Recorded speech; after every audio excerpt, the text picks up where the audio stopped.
All right, welcome to The Explainer. Today we're talking about something, well, it's not just a new gadget or some app. We're talking about a technology that could fundamentally rewrite what it means to be human. I mean, we are literally talking about engineering the mind. So yeah, we're diving headfirst into the incredible world of brain-computer interfaces. You'll hear them called BCIs. This is it. This is the point where our consciousness, our actual thoughts meet code. It's where the biological neural network in your head starts, speaking the same language as the digital ones that run pretty much everything. But that raises a pretty massive question, right?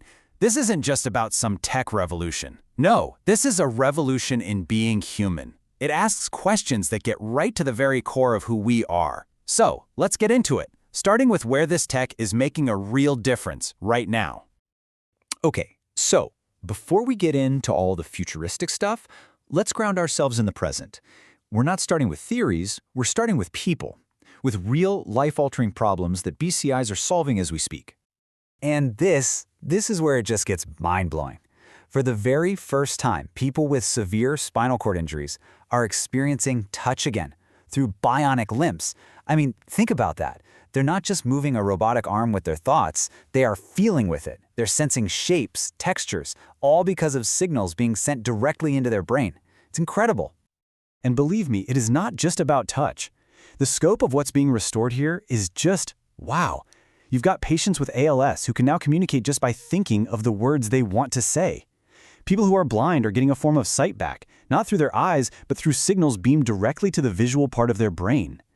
This is about reconnecting people to the world, to their own lives, in the most fundamental ways. I know, it totally sounds like something out of a movie.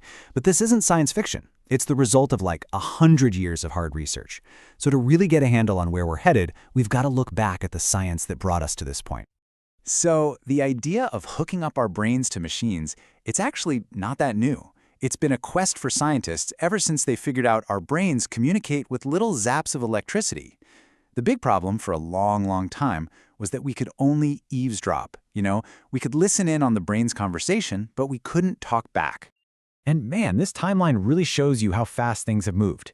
It all kicks off in 1924, with a guy named Hans Berger just figuring out how to detect brainwaves. That's it. Fast forward to the 70s, and scientists are like, okay, let's actually try to talk to the brain. And then, boom, just a few years after that, an implant is giving someone their sight back. That jump from just listening to actually having a conversation, it happened at lightning speed. So let's break it down. What is a BCI, really? The best way to think about it is like a universal translator for your brain. It picks up on the electrical signals of what you want to do, your intent, like moving a mouse cursor or thinking of a word, and it translates that thought into a command that a machine can actually understand and act on. And the whole process, when you look at it, is actually pretty straightforward. It's a simple three-step dance. Step 1, your brain has a thought, which is really just an electrical signal. Step 2, a little sensor in a decoder grab that signal and translate it. And step 3, some external gadget, a robotic arm, a computer, whatever, does the thing you were thinking about. Simple as that. Thought becomes action. Okay, but here's where things get complicated. This technology opens up a Pandora's box of a question. If we can use it to repair the body, should we use it to upgrade the mind? And this right here, this is the pivot. This is where we go from therapy to enhancement, and where the ethical questions get a whole lot messier. Yeah, the whole ethical debate just shifts on its axis. Suddenly, we're not talking about helping someone get back to normal. We're talking about making someone better than normal. We're talking about a perfectly healthy person looking for a serious mental upgrade. Look, we've always been trying to enhance our minds, right? From learning a new language to just, grabbing a cup of coffee to focus. But the tools on the horizon now, they are a completely different ballgame. They're not just giving our biological brain a little boost. They're designed to plug right in and fundamentally change how we process information. And you can actually see it right here. BCIs aren't coming out of nowhere. They're just the latest chapter in this super long story of humans trying to get smarter. I mean, it started with stuff like memory palaces in ancient Greece, then we got pharmaceuticals, and now we're on the verge of directly wiring our brains to machines. It's a huge leap. So, the big question is, where do we as a society draw the line? Because when you actually ask people how they feel about putting computer chips into healthy brains, well, let's just say people have some strong opinions. Are we looking at a bright new promise for humanity, or is this a straight-up peril? Let's actually dig into some data on this. Pew Research did a big study on this exact topic, trying to get a read on public opinion about putting chips in healthy people's brains. And what they found is pretty consistent. Sure, some people are really excited about the possibilities, you can see that, but a way bigger chunk of the public is seriously concerned about where all this is heading. The worry definitely outweighs the excitement for most folks. This quote here really hits home. It kind of captures the feeling behind all those statistics. It's not a logical argument, it's a gut feeling. A deep-seated anxiety that if we start engineering our minds, we might accidentally engineer away the very thing that makes us human.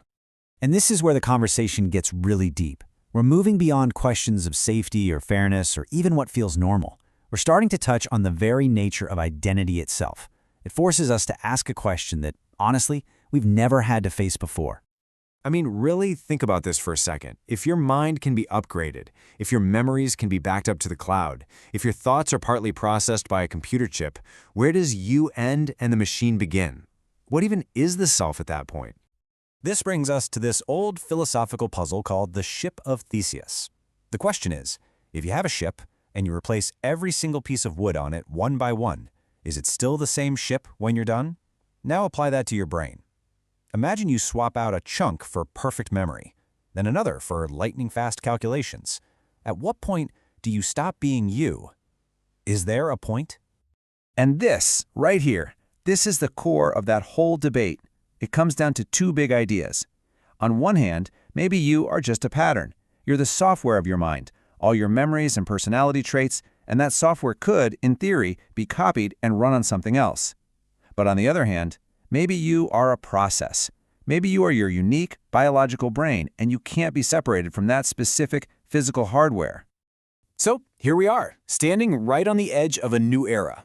The technology to merge our minds with machines isn't some far-off dream anymore. It's here.